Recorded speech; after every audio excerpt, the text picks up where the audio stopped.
This past year, Apple released their lineup of fine woven cases as a means to replace their leather case accessories. Yep. Right off the bat, the products were met with mixed reactions, more often negative than positive. Much of that has now reached the likes of Amazon, as they now have added a label to all of the fine woven cases for the iPhone 15s, informing potential buyers that the product is frequently returned. If the initial reaction wasn't enough to ward off buyers, this certainly should be a transparent indication not to purchase their cases. So, at least the fine woven ones. Oh yeah, I knew immediately, like after the first day those came out, that they were going to be one of the worst things Apple's ever made. But I'm glad Amazon's kind of giving a warning, basically. Yeah, I like that.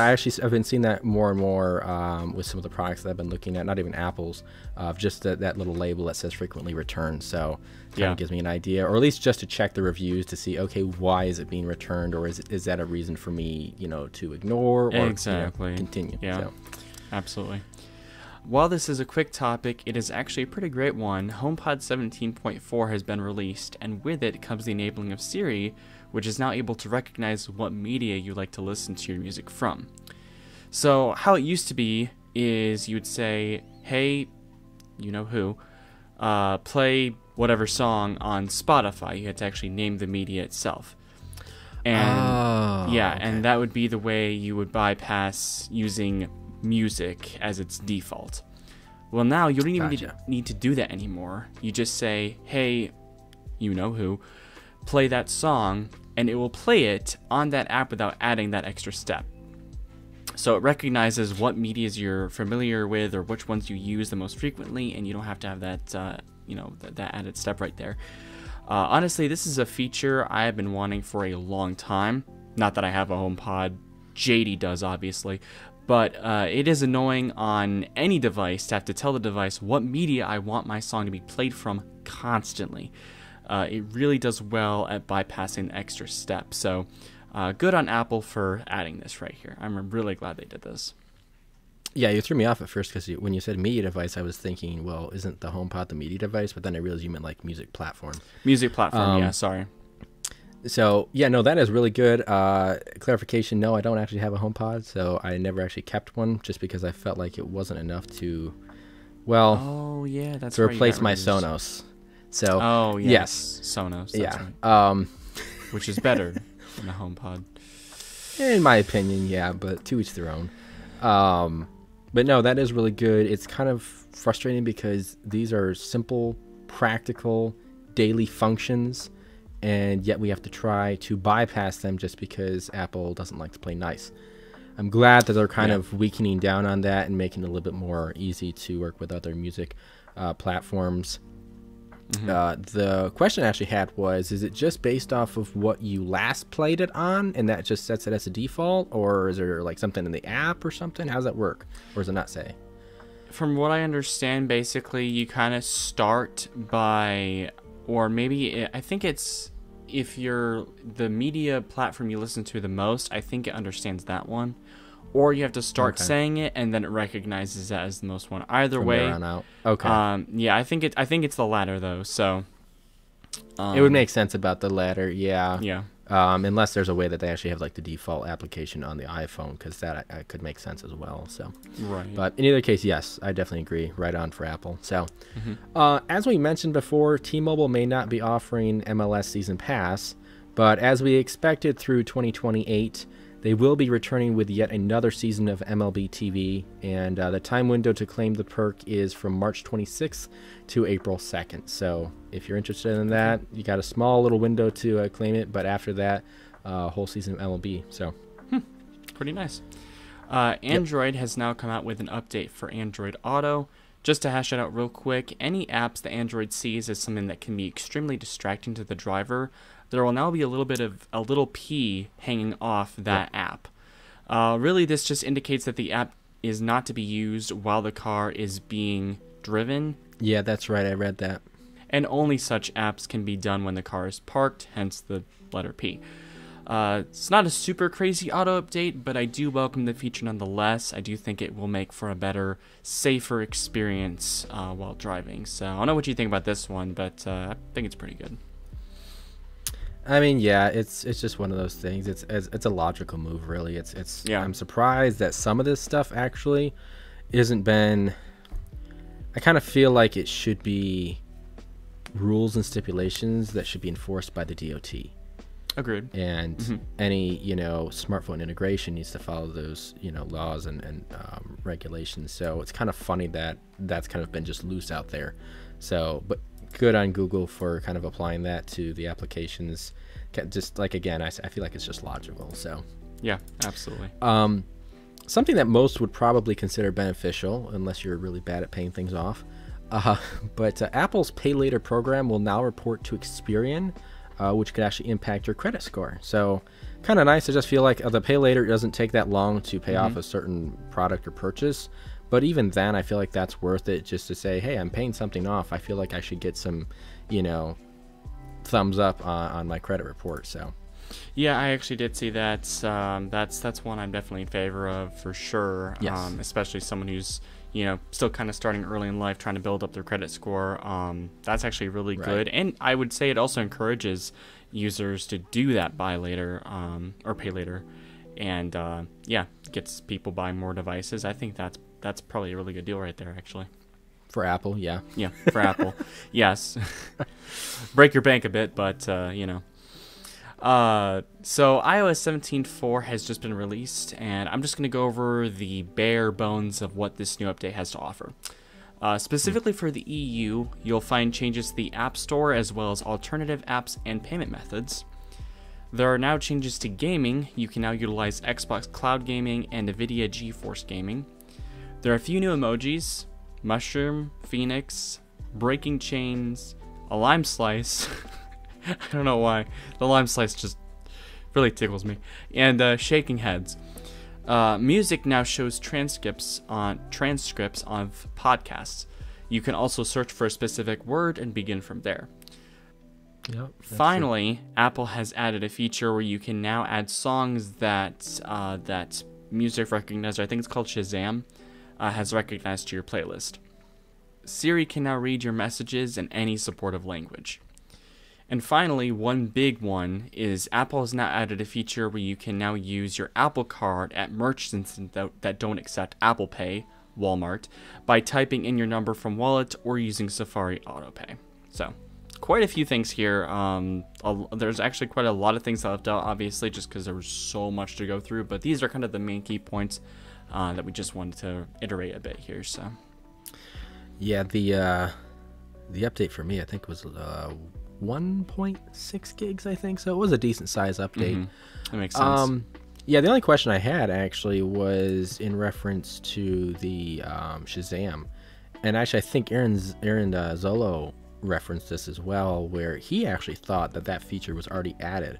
And I know for a fact, before I updated to 17.4, that feature was available in Shazam, where it could just add the song that you just recognized to the playlist or any playlist within Apple Music. So it's kind of funny how that was, for some reason, seen as new when I felt like it was already in there, which I know it was in there. But yeah, a lot of people are reporting that same thing. So if you didn't notice it before, now you'll definitely notice it now. So anyway. Yeah, that's true. Yeah, maybe it's for specific phones that weren't catching on. I don't know. Maybe. I now recall they did announce it in 17, like the pre-beta or whatever. But I guess it was already in there, but maybe they just didn't announce it. That's true, yeah, because they do that a lot, where they'll announce stuff, or even if it's in beta, they'll remove it from beta, and it won't reach the public release, so yeah, that happens too. Yep. Moving along to deals here, though, we have the Surface Pro 8 13-inch, which is down from $1,100 to $720, so a bit of a decent deal there. I think that's only the 256 model. Or no, it's the 128. It's an i5, 8 gigs of RAM. So not the best one. Very minimal specs there, but it is on discount if you're looking for something along those lines. Did you say the Surface Pro 8? Surface Pro 8, yep. Okay, well, mine is the Surface Pro 9. It went from $1,539 to $999, which is a 35% discount. So get my deal, which is better because it's the next one. Yes, That's right. I Mine did is that. more affordable, so just take that into consideration. Mine has a better chipset, so yeah. Guys, go check it out on Best Buy. That's right. And I guarantee that some of you are thinking, I am never going to buy a Surface. Just move None on. of us are ever going to buy it. No. But moving right along to our main topics for this evening.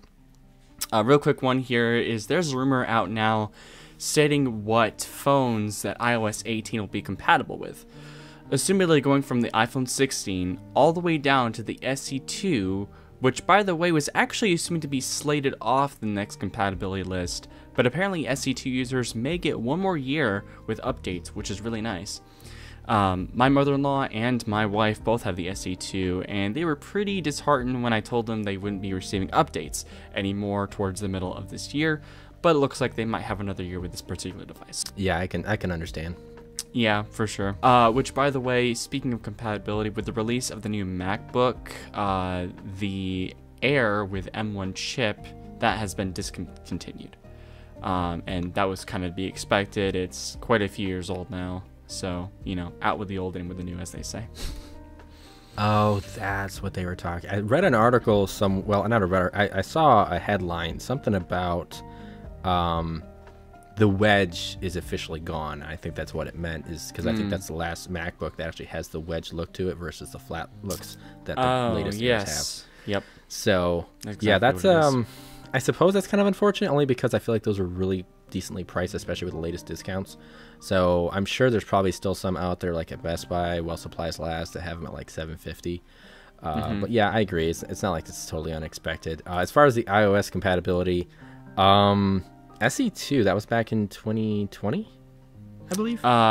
Yes. So 4 years old. Yeah. So I don't know. I'm kind of surprised they actually thought that wasn't going to be part of the compatibility list, just because it hasn't been that long. I know it wasn't the most amazing phone for some, but yeah, that's sort of interesting that it came along that way. But I don't know. Maybe it's because it was an SE. I'm not sure, but yeah, just another. It could year. be. Yeah. Yeah. I feel like most of the time they base that off the chipsets, not so much the model lineups. But more reports surface at a Galaxy Ring briefing, and also confirmed by TM Rowe, who's the president of the Samsung mobile division. This time it's in reference to the battery life. So 5 to 9 days is what we can expect from the Galaxy Ring, and much of that is dependent on the ring size. So quite like the smartphones and their larger size variants, the bigger the ring, the better the battery life. So in addition to that, though, not that I really feel like this needed to be clarified, but Rowe also mentions that the Ring will not be able to make or take phone calls. This was certainly not a feature that I was expecting to be on a Ring. Yeah, just because it's already small enough. You've already got quite a few sensors in there, Bluetooth connectivity, all that jazz. I was not expecting to have a microphone and a speaker. It'd be at least not on first gen. In there too. Gosh.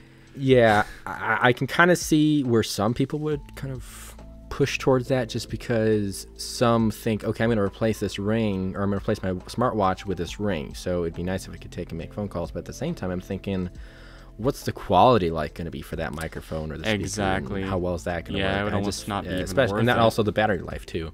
Yeah, exactly. Yeah. So the other thing was that we weren't really sure on this as to whether Samsung's Ring would be compatible outside of their ecosystem, but according to reports, the Galaxy Ring should have the capability of being paired with various Android phones, depending on the version, of course.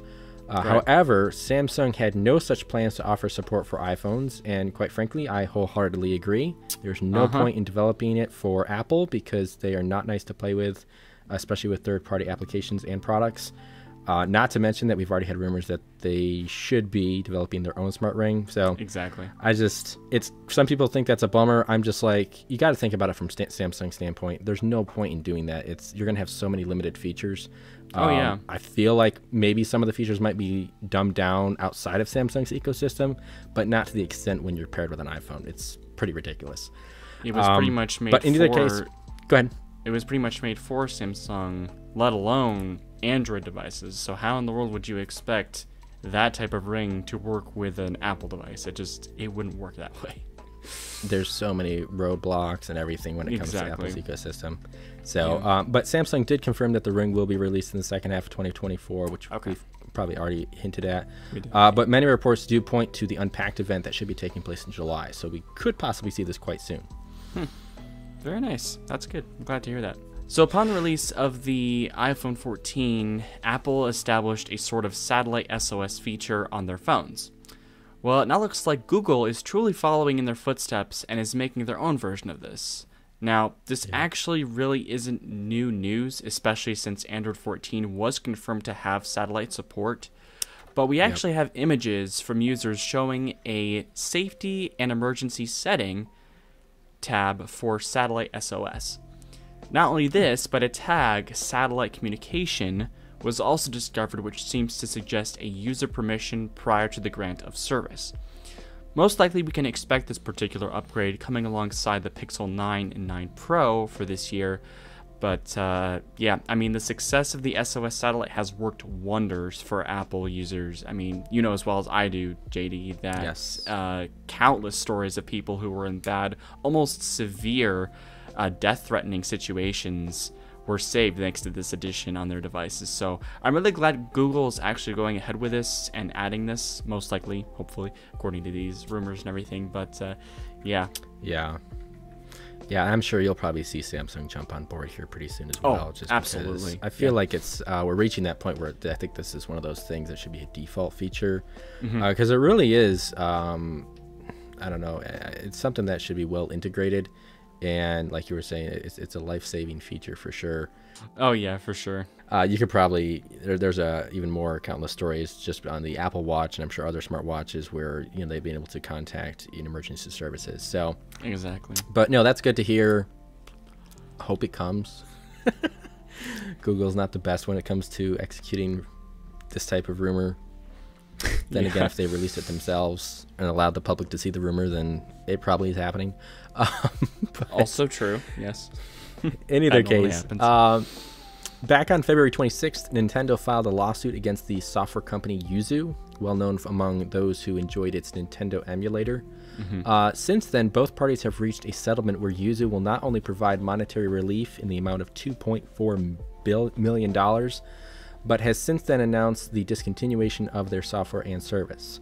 The source code will also be directed to Nintendo in hopes to prevent further developers and companies from offering the service where the gameplay circumnavigates Nintendo's authorization. So pretty key. I feel like they said on X that it was never their intention for the platform to be used as piracy, but I kind of have a hard feeling time believing that just because of how things evolved. But yeah, I never used it just because I didn't know it existed actually.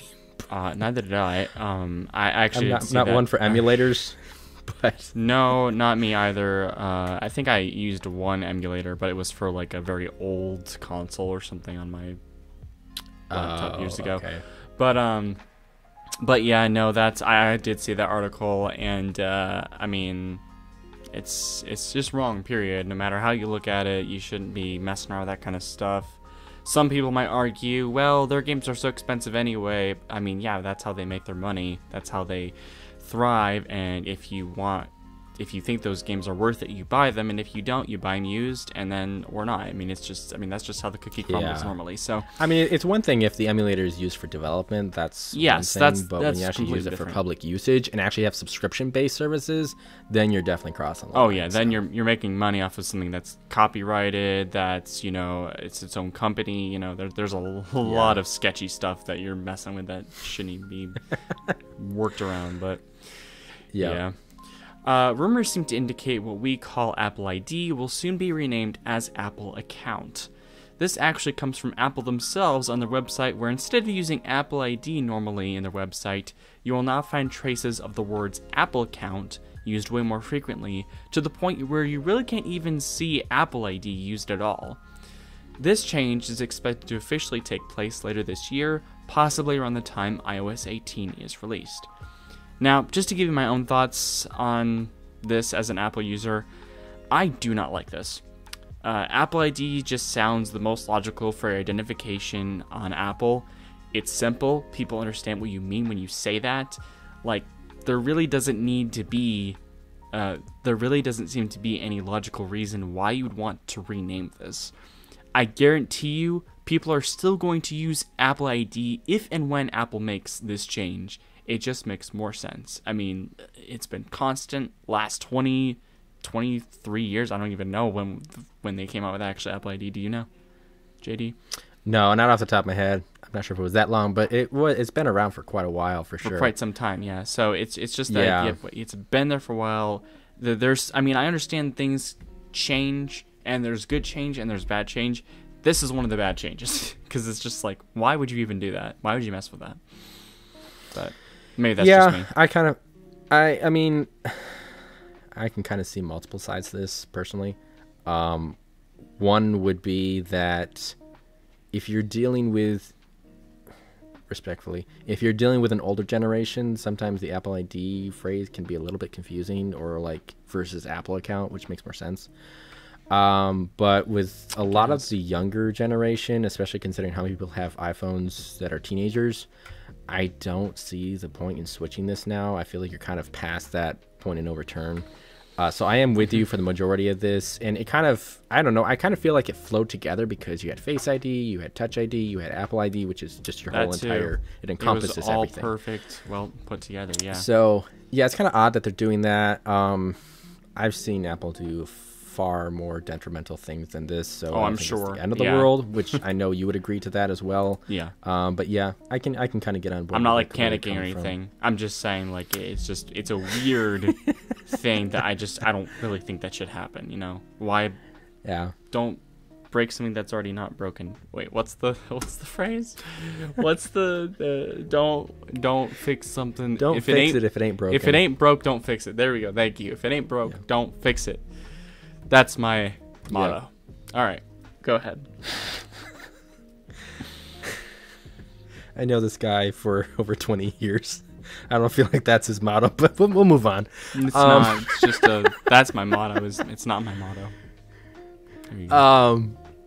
Anyway, closing out this episode here, we'll stick with Apple actually. Per an internal announcement over at Apple, Jeff Williams and Kevin Lynch have informed the Project Titan team, who were developing the Apple Car, that the project is being canceled.